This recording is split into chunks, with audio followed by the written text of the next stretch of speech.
किसी ने मशहूर किया तो आदरणीय लालू प्रसाद यादव जी ने किया। और आप सभी लोग जानते हैं, मेडिकल साइंस भी इस चीज़ को ये कर चुका है, प्रूव कर चुका है कि चना का सत्तू कोई खाता है तो स्वास्थ्य के लिए बहुत फायदेमंद है। आप जानते हैं कि देश में चाय पर बड़ी चर्चा हुआ है। भारतीय जनता पार्टी चाय पर चर्चा कर कर के पूरे देश में सरकार बना दी। दुर्भाग्य है कि वो चाय पीने के बाद आज भारत की, देश की जो स्वास्थ्य है वो खराब होता जा रहा है। स्थिति बहुत बदतर है इस देश का। तो हमारे जहन में ये बात आया कि लालू जी जिस सत्तू को पूरी दुनिया में मशहूर किए, आज उसी बिहार के सत्तू पर बिहार की भविष्य पर चर्चा होना चाहिए। बिहार के 2 बार उप मुख्यमंत्री रह चुके, 15 सालों से बिहार में संघर्ष कर रहे नेता प्रतिपक्ष आदरणीय तेजस्वी यादव का जो विकास मॉडल है 2025 में मुख्यमंत्री बनने के बाद, उन सभी विषयों पर हम लोगों ने सत्तू पर परिचर्चा करके लोगों को जागरूक करने का, लोगों को जानकारी देने का काम हम लोगों ने किया है।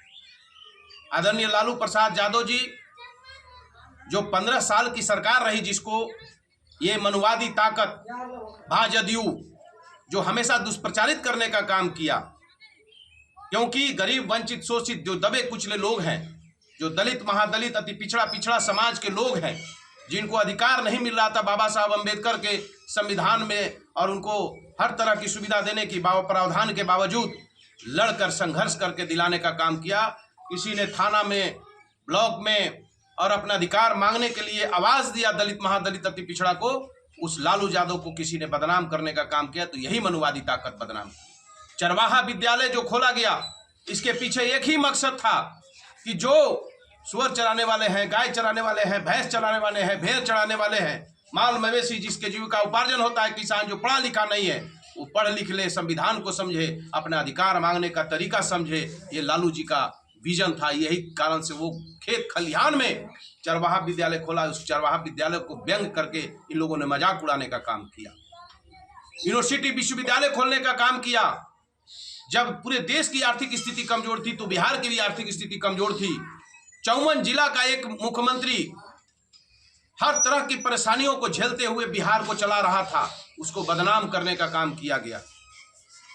आज नेता प्रतिपक्ष तेजस्वी यादव लालू जी के मार्गदर्शन पर, लालू जी के रास्ते पर चल रहे हैं, और उन्होंने अनाउंस किया है, जब वो उप मुख्यमंत्री थे तो 5.5 लाख लोगों को रोजगार दिया, जिस रोजगार को देने से नीतीश जी इनकार कर दिए थे। यही नहीं, जातीय सर्वेक्षण कराया और लड़ाई लड़ी, पूरे देश में घूम घूम कर सभाएं की, कई राज्यों के दलों से समझौता करके इंडिया गठबंधन बना करके जातीय जनगणना के लिए आवाज उठाई। अंततोगत्वा जिस प्रधानमंत्री ने कहा कि ये अर्बन नक्सल का सोच है जातीय जनगणना, आज वही तेजस्वी जी के सोच को उसने एक्सेप्ट किया और कहा कि जातीय जनगणना 2027 में केंद्र सरकार भी कराने का शुरुआत करेगी। इस तरह की बातें गांव गांव में लोगों को हम लोग बता रहे हैं कि 15 साल संघर्ष करने वाला ये तेजस्वी यादव आने वाले समय में पूरे देश के अंदर में, पूरे बिहार के अंदर में माई बहन मान योजना मुख्यमंत्री बनने के बाद, जिसके तहत 2500 रुपया हर माई बहन को मिलेगा। जो गरीब, वंचित ज्यादा लोग, उनको ज्यादा फायदा होगा। इसके अलावा जो विधवा लोग हैं, जो वृद्ध लोग हैं, बूढ़े लोग हैं, उनको 1500 रुपया पेंशन देने का काम तेजस्वी जी करेंगे। 5.5 लाख लोगों को उप मुख्यमंत्री के तौर पर दिया रोजगार। लाखों, 20-25 लाख लोग, जितना भी वैकेंसियां हो उसको भरा जाएगा। यही नहीं, कल कारखाने, कृषि पर आधारित कल कारखाने लगाई जाएगी। इस बिहार में एक नई सोच, एक नई तकनीक के साथ तेजस्वी जी का ये सोच है कि हम बिहार को कैसे विकसित करें। लेकिन ये लोग जानबूझ करके तेजस्वी जी के जो प्रतिभा है उससे भयभीत होकर के ये लोग तेजस्वी जी को बदनाम करने पर लगे हुए। लॉ एंड ऑर्डर को तेजस्वी जी ने जो उप मुख्यमंत्री रूप के रहने के बाद जो काम किया, और सड़कों का जो काम किया, और सड़कों का जो है रख रखाव, देखभाल के लिए 5 सालों का जो दिया ठेकेदारों को, इस तरह की तकनीक जो पटना को बनाने में भी उनका बड़ा योगदान रहा है। इस तरह के ऊर्जवान नौजवान को बिहार का मुख्यमंत्री का नेतृत्व मिलेगा।